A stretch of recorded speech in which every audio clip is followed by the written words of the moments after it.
It's me, Nige Coach. I'm here today because, well, I guess short version is tomorrow's my birthday, and my spirits, in particular, Nexi, my muse goddess, she has given me the gift of telling me I have to do a filming today. So I'm kind of being forced to do this, which is very uncomfortable for me, but I'm used to it. She routinely, being an objective mojo that I love, which she asks me to do things that are outside my comfort zone. It's uncomfortable, but when I actually rise to the occasion and I actually do it, then it feels really, really good, and I'm glad I did. So she wants me to be more sharing. She wants me to actually film like once a week, like an hour, just talking naturally. Which is difficult for me because I'm very secretive and sensitive. But I can do it. And this is going to get sort of a theme of today's filming, kiddies, which is the need for anger in certain circumstances and how Nai as a power has a strong association with that. In particular, as an IG, it gets with a bunch of other stuff that means I like to monologue in like a story form, and when I do that, I gain lots of insights. So that's important. So I'm kind of going to just sort of talk about how it works for me, and over time I'm going to kind of just be doing it more. But in the beginning few episodes, I'm going to get warmed up with you, sort of like our Mazoot, getting to know each other phase, of how I do what I do. Now, let's see here. Oh, and Nexi says that this will be rewarding for myself. It'll feel good to actually sort of talk things out that I want to, and that my friends in particular, I have Jailene and Demas here, and I love and trust them so much, and it's really cool to be able to be this much in a raw state with people around. And the camera, for example, it's a bit daunting, but I'm enjoying the challenge because Nexi wants me to do it. I can feel her happy that I'm doing it, and I have my two dear friends with me, so that's given me a lot of confidence, a lot of comfortability, and a desire to want to keep going because they like actually hear me rant, so I'm going to do so. Thank you. Yes, we still do fist bumps. I don't care. See, that's one thing. See, Nai goes out of style. Yeah, Nai doesn't care. It's like, no, I still like it, so I think we'll keep that one. Okay, so what we're going to go over here a bit that Nexi wants me to do, well, she wants me to actually go for 60 minutes, but I don't know if I can actually do that. But what I've agreed to is to go on camera once a week and try to get to 60 minutes and to keep trying to do more than I did before. And then once I get to 60 minutes, I'm supposed to do like more sharing within that 60 minutes. Kind of like a workout. A metaphysical workout routine. She's kind of, Nijai Z-vide it for me, and I have like a little metaphysical routine I'm supposed to do. So I'm supposed to do 60 minutes a week of just talking authentic style, and then I'm supposed to kind of like do more sharing, more authentic, so I get more authentic reps in within 60 minutes. I need to do authenticity reps. I need to do cross-contextualizing, talk about things that interest me, and I need to like resonate with stuff, and I need to do like reps of that. So anyway, here we go. Two elements that very important.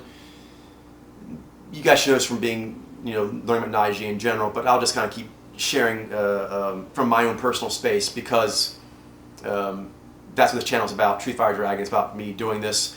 This is something that you'll all want to do as well. And once you know enough about how humans work, then when you express your own personal story, which you want to as you move up, for example, the Pod Layer Practitioner Program, then you're able to give things its proper meaning, and then your own personal experience, your own personal sharing, artwork, etc., can become a teaching lesson to anyone who's able to apply that human math. And so it helps if they understand things and if you understand it.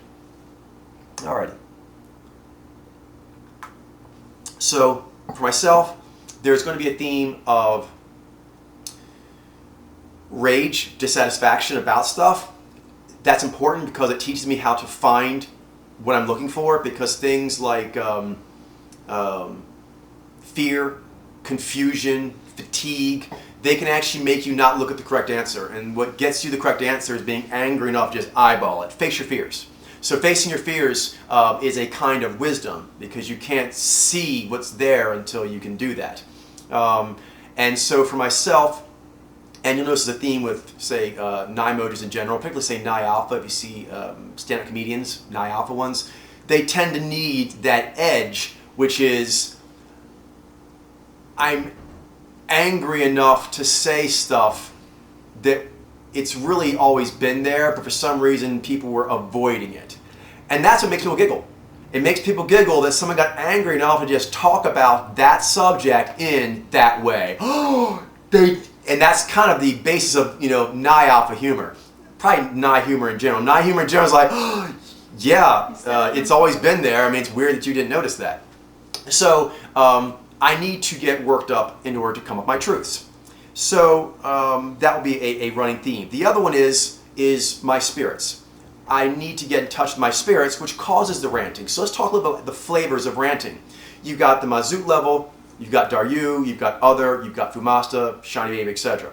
And maybe ranting has too much of a rage tinge to it, but I am a Naiji. But maybe for other people, in general, it's going to be going off. So you actually need to really be in that moment. Now, for different people, for example, adaptives, being in that moment may actually be more resonating than articulating. For example, you know what I mean? Kind of like that one author, Zhai was like talking about the sense of place, then gave birth to the characters. Myself, as a directive, particularly a Duram, when I actually start things, I come with character and what they're going to say and what they're going to do, and then place and time and motif. It comes out from there. So on this, it will have a bit of a ranting quality in that there's a need to get worked up. And you can get worked up at different spirit form levels. This is high level spirit forming, boys and girls. High level spirit forming, spell casting, so enjoy. I'm normally quite secret on these kind of things, but my other continually asks me to do this, so here we go. Gonna get a lady what she wants. All right. Mazout. When I start in a day, I usually begin my ranting or going off or voicing by speaking words that have power. And I'll tell you what that means.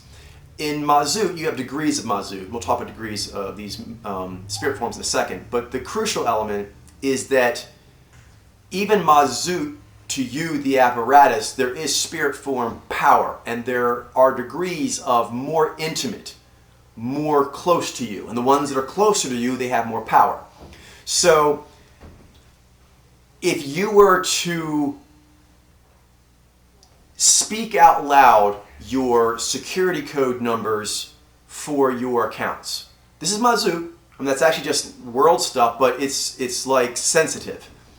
If you were to talk about what your plans are for an engagement coming up, like your real plans, if you think about that naturally, especially if you're Naiji, there's a bit of a reluctance to do that. So you need to find the headspace where you're okay doing that.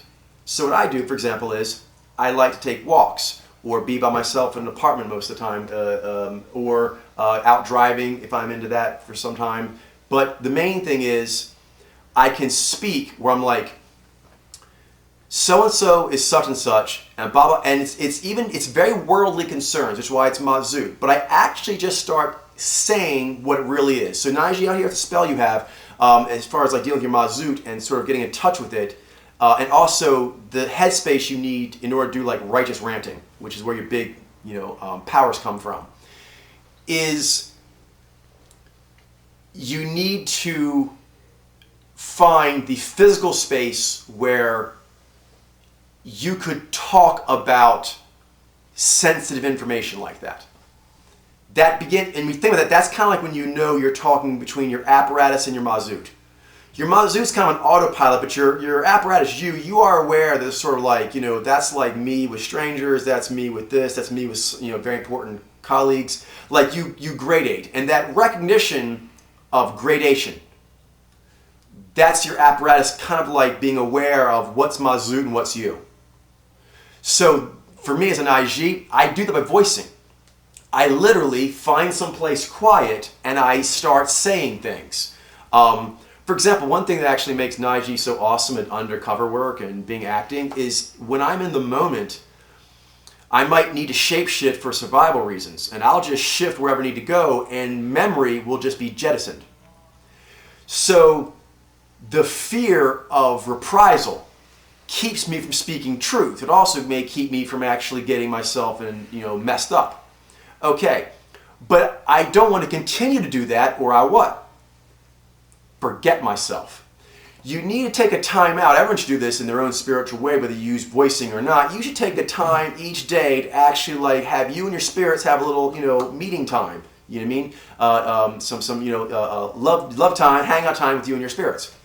Because in the world, there's all these other agendas other than your spirits, and so they're going to preempt with their physical, visceral, literal, wants, desires, attachments, implications, and so that will be to where you can't hear what you need to be hearing.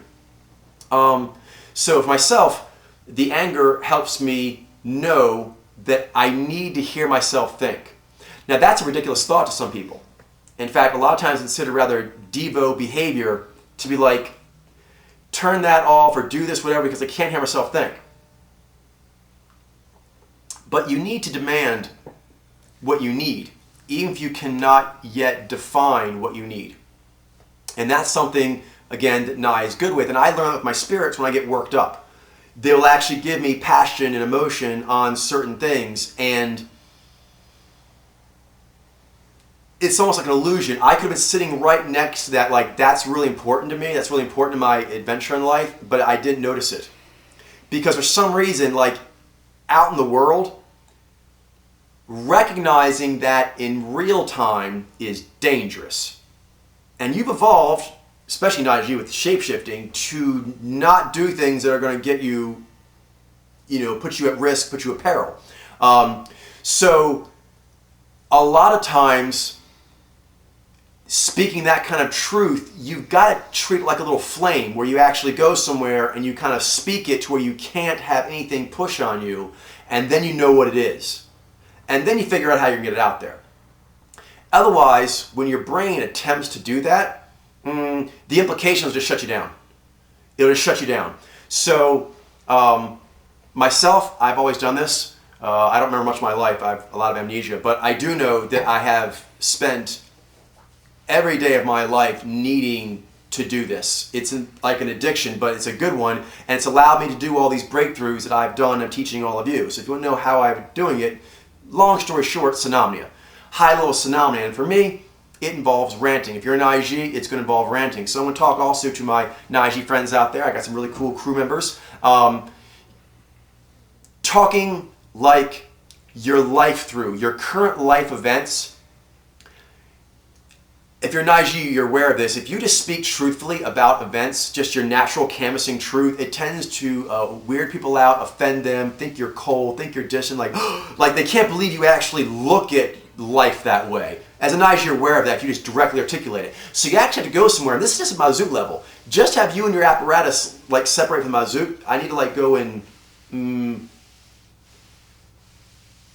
just kind of say like, okay, yesterday this happened, today, because like for example, like my memory will go if it's problematic. So I have to go someplace where it's like safe to go looking for it. What else? That's what my spirit's going to share with you. Ranting, that maybe later on you get really worked up. In the beginning though, it may just sort of be like rhetoric. Begin with some kind of rhetoric.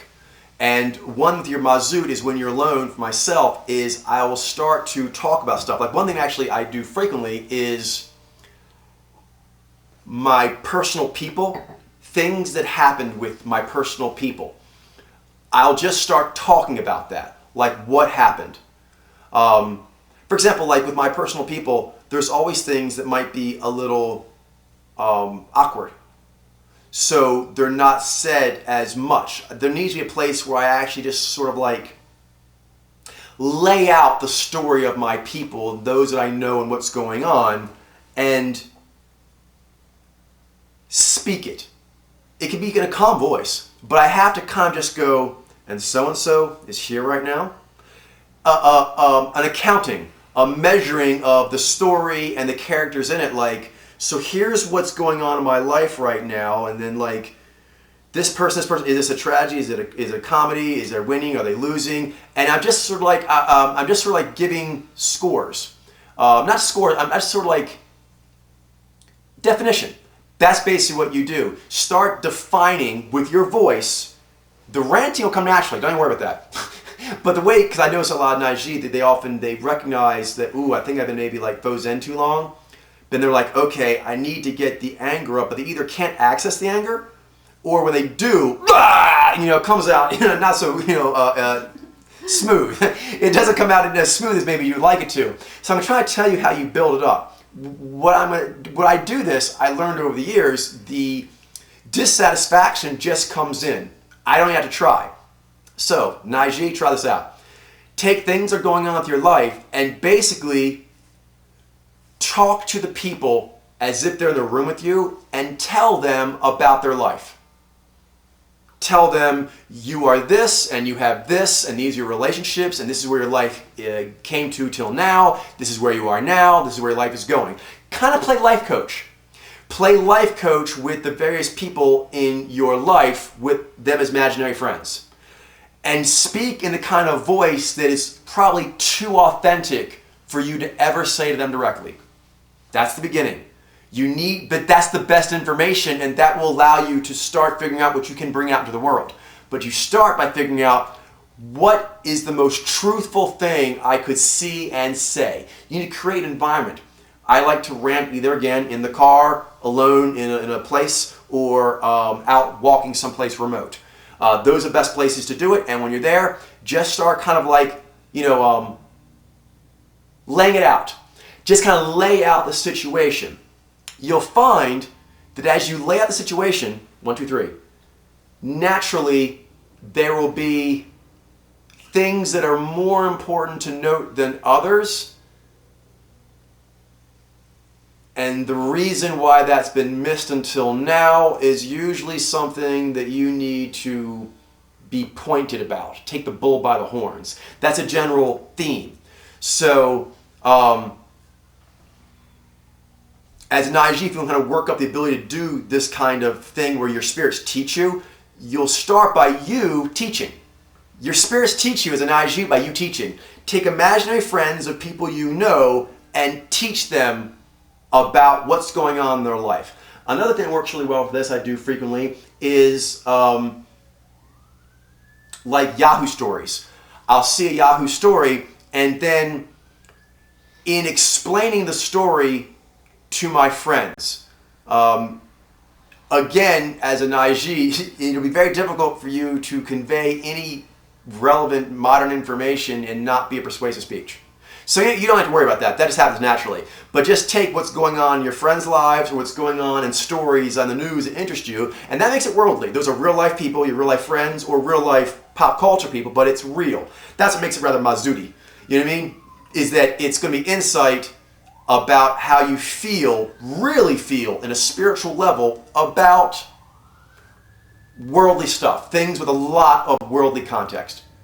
Maybe we should pause it until the siren goes away.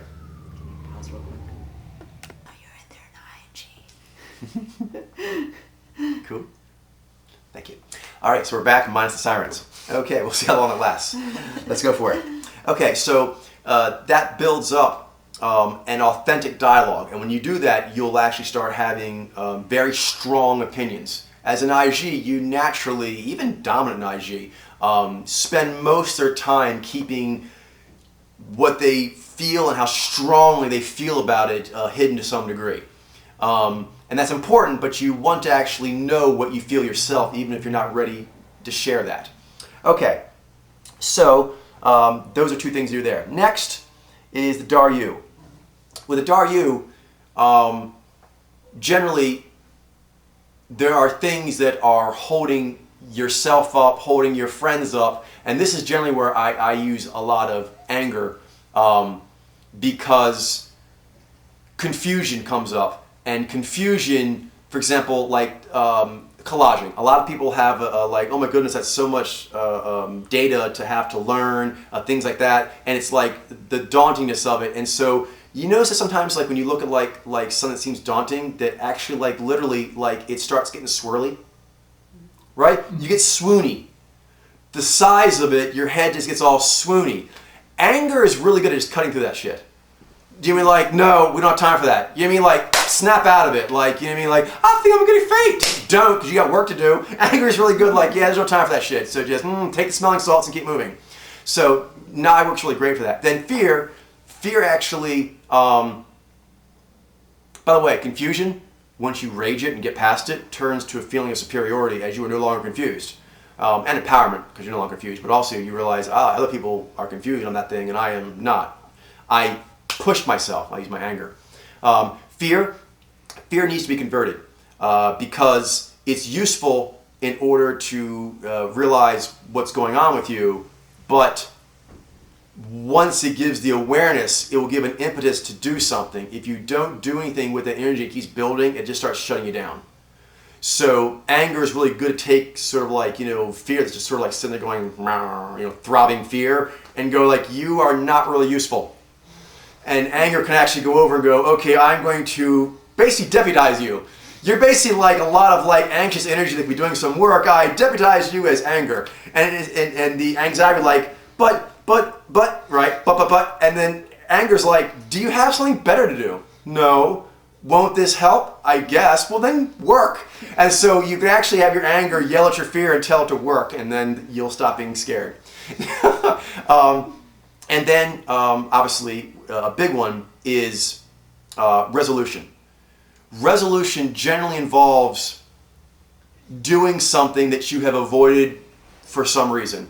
And you're going to just have to bulldog that. I mean, just see it as a gate that Z and I saw today. That is a gate to your who you want to be. All the good stuff, she was saying, basically face your fears, because all the best rewards she's got in life have come from activities where she faced her fears. So there's something to that. You don't just go out and do scary stuff, but you do want to walk the way you want to walk until it gets scary. And then walk through it. That's what you want to do. So for me, the ranting teaches me what I want to do and keeps me going. It sounds silly, but it's well known, you hear in literature and so forth, but it happens in real life, you get scared and they lose their voice. Right? If you can keep talking, keep laughing, keep singing, those are remedies people often give when you're scared. So it's true, if you're going to do something that's a bit gnarly, you want to kind of like articulate, I see what I see, why it's important, and then when the nerves come on, like my Zai, I'll kind of talk to my Zai. Okay, this is what we thought was going to happen, blah, blah, blah. Or, even if it's not expected, like, okay, this is just part of the deal. And me saying it casts a spell on me. Naiji does a lot when they actually do their art, they do cast spells on people. But you start by casting a spell on yourself. For example, most art, like Naiji, when they do their various, say spoken word, whether it be with music or in movies or whatever, when they do that, the reason they first do it is to actually give themselves that power. It then does things to the audience, but first they want to say those words. Those words needed to be said, and they wanted to say them, and they need to say it with this kind of kick to it. And so that actually breaks you through to the next levels. And so as an IG, like right now talking, it gives me strength. One, because as I speak the words, they make sense. And this is where my other comes in heavily. I like them. No, check that. I love them. I'm addicted to it. Like, right now, do you see how I sound? I like this. It sounds, I don't know if you can hear the difference yet, it sounds truthful.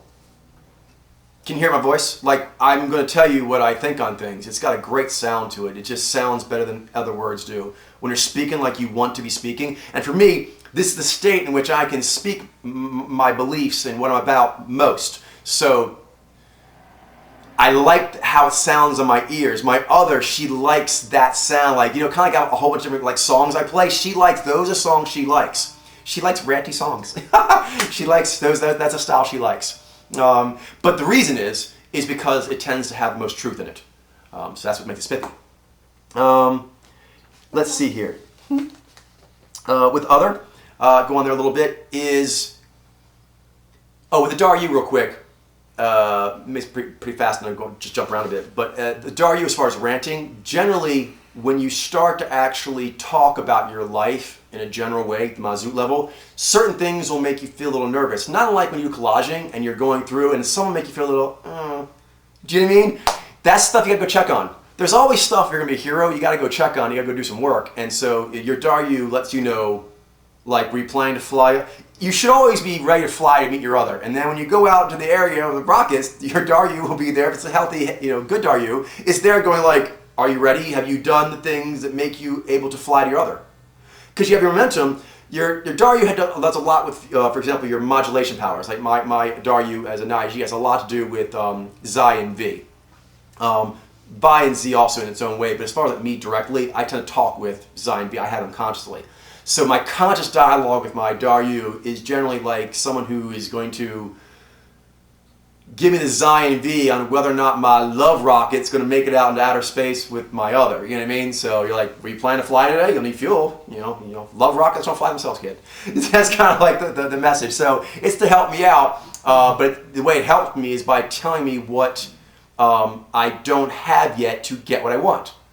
Basically, you got to do stuff to get stuff. And so your Daryu is actually designed to keep you from totally wrecking yourself, but also it tells you what you've got to do to get to your other. Generally, the way I do it is, I always am looking to get to a headspace, that headspace, my other, and I can feel the world blocking my signal. So I don't usually go directly to my Daryu. I generally find my Daryu by trying to get somewhere where I reach out and I'm like, doo-doo. Nexi, where are you? And then I'll either be able to or not be able to. And then based on that, I basically have my Daryu technician come in and say what needs to be done in order to make that happen. Oh, were you trying to make a portal to your other? Okay, here's the deal. You know what I mean? That person's being too loud. Make them go away. Your other's here. And then I go over, boosh, and then, oh, cool, much better now. All right. So then Fumasta is I generally get stuff that I need to do in order to actually have like the ultimate understanding and ultimate relationship with my other and my Daryu. And again, I generally don't want to hear it, and I don't want to do it. And being angry helps. For example, my spirits generally start by getting angry with me. Like if I actually wimp out, their response is they get angry. My Zoot gets angry at me by kind of being like an Iron Man suit that starts getting glitchy. So, because they're low level, they can't talk back too much, but they basically start getting all fucking glitchy on me. And that's their way of actually saying, oh, I don't think you're playing right. But they do. And so they basically do a little sit-down strike on me. The Daryu just gets rough. Daryu just starts tripping you and smacking you and dunking you underwater and, whatever. My other becomes a lover that is displeased with their lover. Like, is that how you treat this, all this? You're treating all this like that? No, bad boy. I do not like getting the bad boy treatment, okay? Bad boy's cool, like cool, like sexy way, but no, not like you did bad, like, oh, okay, that feels like crap. Okay, so that's no bueno. And again, my Fumasta, they said you were talented. You know what I mean? They kind of give you that look of like, you know what I mean? Everyone told me you were going to be a star pupil, not seeing it. You know what I mean? So I get chastised. So for me, natively, my spirits talk to me in that way, and I kind of talk to, I guess Baiji probably share that to some degree as well, where like, figures of their past, when they teach them, their simulator, I think they get teach like firmly, which is why they naturally teach other people firmly. Persuasively. Okay, so, and then Shiny Baby, which is, I usually like to give myself like a little reward for like hanging out with my others. Not for it, like the air's special. And so not unlike when you go on a fast, for example, how food tastes better, cleaner, and you understand it better, like, I know it's healthy for me. Okay, same thing is like after I've gone through the rage, it makes like kind of like volcanoes, whatever, it makes like the air like clear, like it blows everything up, but then once it settles, it's like pristine, like a new alien planet. And so with my Shiny Baby, I generally like to watch an uplifting show, listening to nice music that makes me happy, or just kind of laying around someplace comfy, looking at a sunset, but something where I'm kind of just enjoying what nature has to offer in this really new, cool space. So there's actually a lot of Shiny Baby that goes along with this. But the shiny baby needs to actually be protected, and it needs to have its will done. You know what I mean? The shiny baby shines because it's beautiful and evolved over millions of years, and it has stuff it should have. And when it doesn't, it goes, why is it like that? And my job, from FUMAS to all the way down to like me, the apparatus, our job is to actually figure out why things aren't the way they should be, because they can always be better. So, long story short there. How much time we got? I start jumping around now. Another 30 minutes, roughly. Perfect. I kind of set the scene a little bit while we're doing. Now we continue to do this once a week. I told my team here they're supposed to get on me that I'm supposed to do this, because I tend to try to avoid it, but my spirit's saying I have to, and so they maybe say it out loud with them, so now they know. Yay. That's the thing, when you say it out loud, the vibe of it! It's there now. So, just a few different things are on my mind. No particular order. That's important. When I tend to like build myself ranting, I tend to go through the elevator to kind of like just get up, but I've been doing this a very long time, so I usually can get up to see my spirits pretty quickly, and we've known each other a long time, so I jump around. So now, I'm going to jump around, which I normally do. I kind of like run up and get as high up as I can, and then I kind of just toss things around. So I just kind of ran through my little elevator sequence, and now I'm going to toss things around. These things will have relevance, Mazu, Daryu, other, I'll jump all around now. But you go all the way up, and then you can just kind of jump around wherever you want for a little while. Your spirits like you to do that. Okay, so on my ranting, when I get worked up, and this relates to products I'm working on with Demas and Jylene, is I tend to have like principles, natural law principles come out. I tend to I know what I feel, and I say that's how that is. You know what I mean? It doesn't matter what anyone thinks, what I think, that's how it is. And so that's really valuable, and this relates to actually something I know is being taught on the forums right now, like IQ, intelligence, fluid intelligence, just intelligence in general, the whole way that's rated. There's all kinds of intelligence, and anger, this isn't often kind of perceived this way, but it really is, particularly when you talk about Naib. There's an intelligence to anger. Having a certain amount of anger actually gives you a kind of mental clarity on certain issues that you don't get any other way. Like you require that to see that, to process that kind of information. Also, as I get worked up, I will tend to, you may note this over time, to play with words, do a little alliteration, a little rhyming. I tend to actually, put a little savagery into the words. It's just my natural way. I've also been told I slip into certain kind of dialects from my past, like Balmer, rolling all my words together. Apparently I do various things when I get in certain states. So that's another one. The rage makes me liquidy, so I'll actually shapeshift more freely than I would do out in the world. Because in the world, they tend to wig out when you shapeshift right in front of them. So you generally shapeshift before going on camera, do what you got to do, and then you come out and you go back in your trailer and you shift to something else. So when you get angry, there is a free flowing of the shifting, which helps you find answers. As a hunter, I keep shifting form to get to the answer, but I need to be angry to do that because you don't care. You just move wherever you have to go. So on that, I know with me and Jylene, there's like poetry. There's a kind of poetry. Now, as a Naij, you may feel like I'm not a poet, especially if you're like a real one has a lot of Zai. Don't think necessarily as poetry in just like a wifty way. Think of poetry in this sense, and your Zai will appreciate it. Bonus stacked, highly calibrated, perfected, scripted wording of the point you want to fucking make. That. I just did there a little bit right there. The way I spoke that, the kind of staccato rhythm of it, the kind of inflection, you heard me, boy, all that helps sell it. It helps get the point across. So, for example, you can take Dawkins, who generally talks about fairly zezzy stuff. Yeah, but he gives a little more, he does it very like this, but, don't be stupid. I mean, he gives a little, little funk, okay? He gives a little disdain, a little, I think less of that. In a spiritual way, in a personal way. That's technically incorrect, but I think people who think that are not nearly as smart as they should be. It's a personal assessment. And so, as an IG, that naturally goes in, and so it will give a poetry. You need to find your poetry as an IG. Whether it be spoken word, whether it be comedy, whether it be scientific lectures, but the best scientific lectures, like say Dawkins, whatever, it still tells an impactful story. That never changes, so you can be whatever riff IG you want, but you're a storyteller. So you have to find a way to find stories that are worthwhile telling, make sure you know what the story is, figure out how you feel strong saying it, and then calibrate it for the targets. The people out there trying to enlighten, trying to get to understand what you understand. And in the process, you teach yourself more. Like as I, this morning, was talking to Jailene about some things I'm talking about here, I didn't actually know I wanted to talk about them. This actually started out as less, like one page, but then as I started telling her what I was thinking about talking about, what I want to talk about revealed itself to me. And so as a Naiji, I often start that in my head with my spirit friends, right? You guys just kind of daydreaming.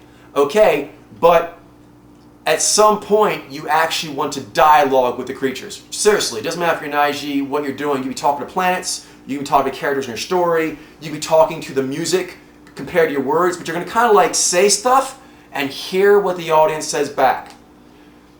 And now as Naiji, you're very sensitive and you're very dominant. Both these things probably mean you should do this to yourself with your spirits, but you do need an audience. And the way you summon this audience, it's simple, but it's not easy. Speak out loud. Talk about what you really want to talk about, and talk about the way you feel like talking about it, including taking pauses. Taking pauses and then ranting. You need to actually feel the authority to do both. To like, if I want to drift right now, I'm not drifting a lot right now because I already kind of chatted a bit about this with Jailene. In the future, as it's more raw, I'll be kind of doing that conversation we had more on camera, in which case I'll be drifting a lot more. I'm drifting now, but I'm talking, so I'm really channeling. I'm talking like, just sort of going off. Can I talk with her? I'll chat for a bit, and I'll just kind of like swing on the counter for a while until my more thoughts come, and then they kind of come in like batches.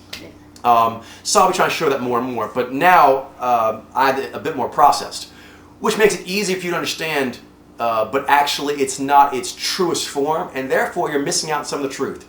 And that's a theme I want to talk about, which is two things that my spirit's kind of been thinking about, that I've been seeing on the forums, and they've been reoccurring themes, and I want to kind of talk about them. And I want you guys to know that my spirits want me to voice because they're feeling generous. So although I rant because I love. If I didn't actually care, I wouldn't bother ranting. So just know that this is kind of the way that they do it.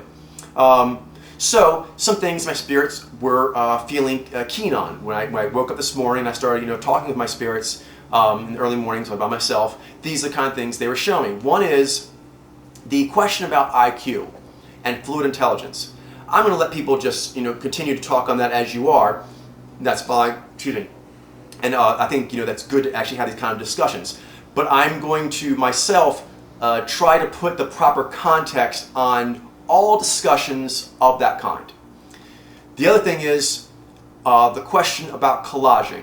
I know a lot of people are daunted by the collaging process that is involved in the Pod Layer Practitioner program. That's something that is going to be an impediment to all kinds of rewards you want for yourself, and you won't be able to get those rewards unless you do that work. Okay, so I'll actually start with the collaging real quick. You're going to need 10,000 samples of humans that you actually can recognize visually, easily, and know what their mojo is. That's just a fact. The rewards for that are just unimaginable, unprecedented, amazing, but that is the work that will be needed. So if you flinched on that, just get over it. Everyone will just have to get over the fact that you need to do that, because otherwise you're trying to actually get rewards, like filling a vessel with rewards, with a vessel not fit. So you're trying to actually get enlightenment gold that weighs like 10 tons, but you are a tractor trailer that can only carry 1 ton. You're a 1 ton carrying capacity. So your limited carrying capacity limits answers you can get. And when you talk about pod layer, big level stuff, small answers are big. So that's really important to note. Next is there is a degree of confidence that you need to be intelligent. And we'll talk about like the IQ thing in a second here, but just now on mojo reading and the need to learn how to read mojo and the importance of collaging in that process is, in the scientific method, for example, there's the most fundamental part of it is personal observation. It's the beginning of the whole process. And so when people are like debating like, scientific method versus say like monotheism, or people who don't believe in proper science or whatever, they generally can boil science all the way back to things like gravity and the evolution of energy, things of that nature. And the fact that you can kind of just do gravity experiments wherever you want and you can see it with your own eyes, even if there are thousands of years of people saying that natural law works in a way that it doesn't, if you can do an experiment and see for yourself that that's not true, it dispels that illusion. Okay, so that's very important. So right now, when we talk about mojos and what they're doing, everyone is severely limited in what you can understand until you can read mojo. And you're severely limited in that until you start doing collaging. You need 10,000. Right now, open up a big appetite menu of I need 10,000 or to actually get my truth beacon. That will give you what you need to start actually seeing the higher answers. Because you basically have belief and implication. So belief. If you don't actually see something personally, you're relying on your trust in others. And although that's important, trust and altruism are important, fundamentally you have to be able to see something you believe in for yourself. You actually have to experience it for yourself. For example, I'll go now to say the IQ test. A lot of those IQ tests, generally assessment tests, most of them you'll get those kind of examinations, they focus primarily on Y and Z. They pretty much chop out to a vast degree the adaptive powers and the spiritual sided powers. This is because what they want, and this is what you have to kind of see the big picture on, they're looking for you to be a cog that the system of the last 10,000 years of memes can use. Can you be made into a certain career class? Can you produce a certain kind of product for your country? That's what they're designed for. So you must understand the reasoning and its place. So in the evolution of things, humans will look at this today. Like 15 million years ago, you had like great apes, and me and Dee was saying, like, I'd go all the way to all animals and all species, that mojo actually is evolving from that. But still, if you're going to be like stingy with your imagination, fine. But if you can read mojo, which if you're not over 75% accurate reliably, then you really can't say that. You can know things. This is important. This is the crucial concept here. The fact that I can read Xiaolin is a Xiaoni, and I can really read it, it implies social alchemy, development, peak pathways, spirit forms, quality of life, the way communities should be run, how Xiaoni are currently involved in all the mojo journal stories out there, every bubble, sports, science, whatever, what they're doing in it, and what they've been doing up till, all that is constellated on whether or not you believe that that's what's going on. And that belief comes from seeing, from hearing. What else? In that context, you have to watch out for this, and this is something that happens all the time. And like I said, the IQ discussion continue to go on. It's a fine discussion, but it's important you have context, which is not trying to take something smaller to explain something bigger. It's that saying, I forget who said it, but it's something to the effect of, you can never have a person who is less wise give you the story or lesson or whatever that they got from a wiser person. It may be a wise story, but their limited mind will hear it in a limited fashion, and they will give it to other people in their limited fashion, which if it is insufficient to even like grasp the algorithm, it'll be an error. They'll be passing on an error message. Okay, an error, a corrupted file. Okay, so the proper context to ask any question is to get the whole canvassing and then to zone in specifics. Okay. Assessment tests are a relatively recent invention in the history of civilized human life. Civilized human life, being the last 10,000 years, is very small compared to 15 million years ago, great apes. 10 million years ago, you got the upper great apes, humans, bonobos, monkeys, whatever. And then like 2.5 million years ago, you basically have like kind of like us. And then 10,000 years ago, you have everything that you've ever heard of. Everything that humans ever thought they figured out, that all happened from 10,000 years ago till now. Okay, now, if you can read, for example, this is important right here, in science. if you watch these shows, and me and Demas talk about this all the time, they generally, almost always make the case that humans evolved like a certain way, like in stages, and then a new stage happened around when the cave drawings happened. No. And do you know why they think something that fucking stupid? Can't read Mojo. It's that simple. If you can read Mojo on a human and read it, it tells you with its very being that it's evolved from the core of us. Like it's always been there in some form. Okay, so that would make the scientific Occam's razor. If you didn't know that, if you didn't have the ability to read the Mojo configuration and the fact there's human design, it's integral and it clearly makes us superior. It's our most superior element. Okay, so if you take that back to, I forgot what I was talking about. This happens too when I get worked up. I kind of go off and bring back real quick. Where you were talking about kind of, humans before that great apes. So, oh yes. So basically, in the context of what we've been doing, it's Occam's razor. Occam's razor changes based on, right, because Occam's razor is which way would you tilt logically? Based on what you know. That's the critical element. It's which way would you tilt 4951 based on what you know. Okay, so if you can't read Mojo and don't have true faith in that, then you're going to have faith in what you do have, which is fossils and cave drawings. So the fossils don't imply Mojo, so you're not going to give it its weight, and then when you see the cave drawings, they just appeared. So it looks like the technology that caused cave drawings, spiritual cave drawings, whatever, just showed up, but it didn't.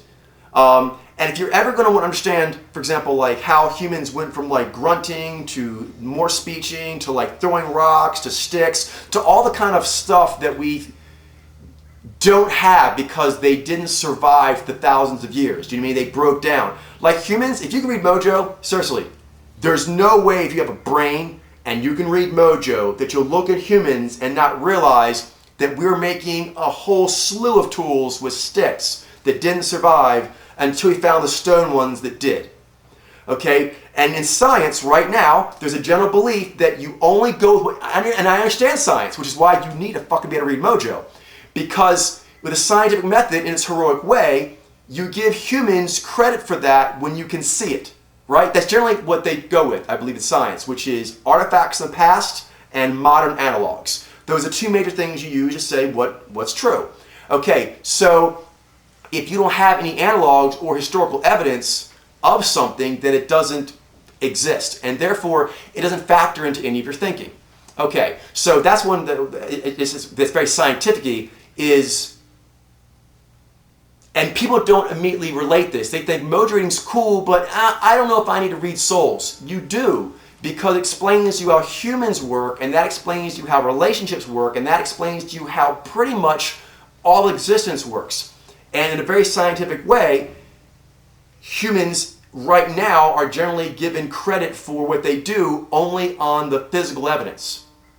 And that's because there's no modern evidence that would actually indicate soul stuff.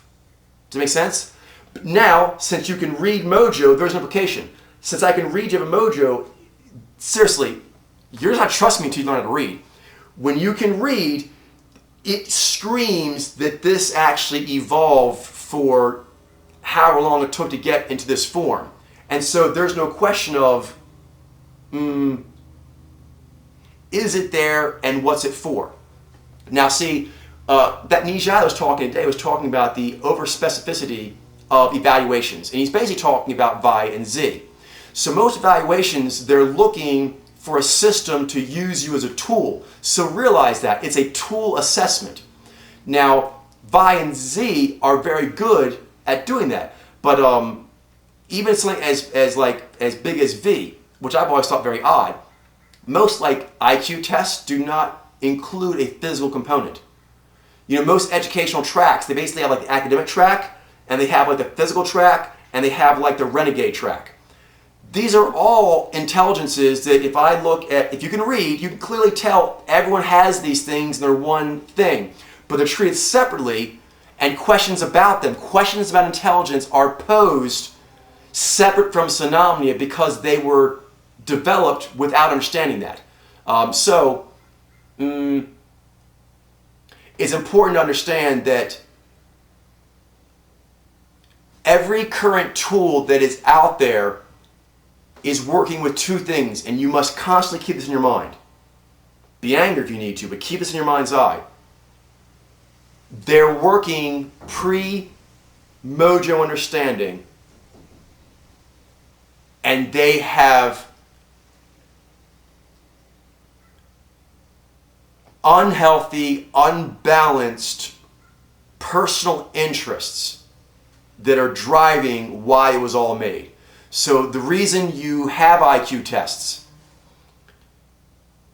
is not something that was based on synopnia. It was based on money and humans as HR products that can be used to make money.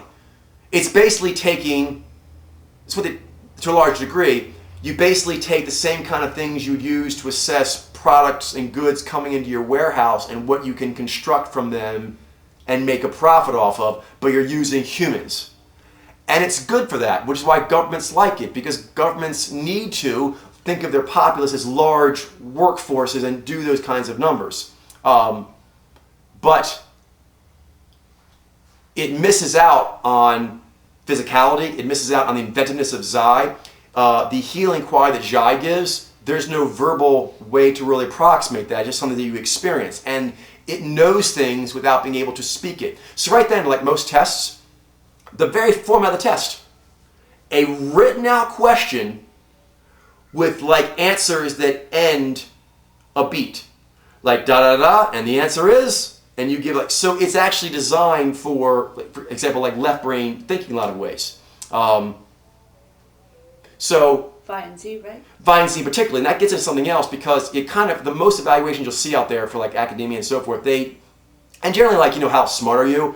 They tend to actually mean smart for doing institutionalized work.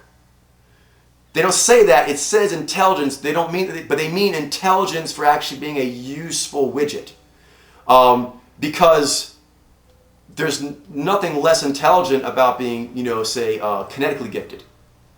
But how directly translatable is that to maybe like making money?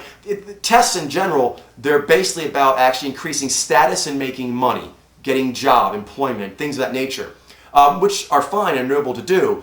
But you want to make sure that, I guess the best analogy would be when you see like very software products online, you'll often see the tactic where they'll like present an evaluation, but it's just to make their product look good. Do you know what I mean? Or people are actually putting like an open tryout, but really it's not an open tryout. They're looking for very specific things.